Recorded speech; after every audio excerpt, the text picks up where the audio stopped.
Hello everyone. तो आशा करूँ खूबे ভাল আছে, ময়ও ভালে আছো।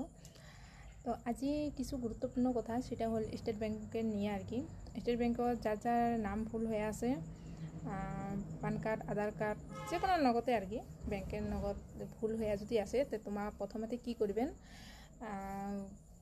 ইপিড কাগজ নেবেন, সেটা কোর্টত পাবেন, কোর্ট থেকে বাইর করবেন ইপিড কাগজ। সেটা তোমার 600-700 মান খরচা হবে।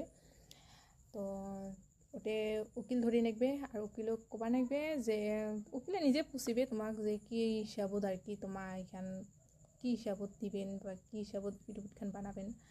তো তোমাক কবা নেবে যে মোর নাম ভুল, একাউন্টের নগদ আর কি আধার কার্ড পান কার্ডের নগদ ঠিক আছে, একাউন্টত ভুল।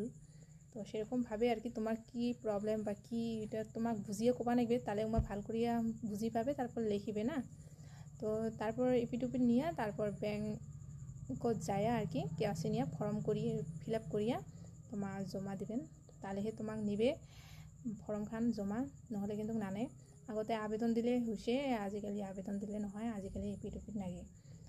আৰু একটা কথা, যার যার এটিএম আর কি ডেট মানে শেষ, তাই আর কি কমেও মিনিমাম 500 টাকা মতন রাখিবেন এটিএমত, নহ'লে কিন্তু 100-200 টাকা রাখিলে আর কি তোমার এটিএমের কাগজ আর কি ফর্মখান যে ফিল আপ করে দিবেন না, এখানে আর কি না নিবে ম্যাডামে।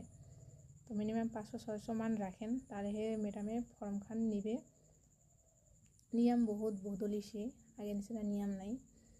তো কার কার আর কি কাজত নাগিল মোর ভিডিওখান প্লিজ কমেন্ট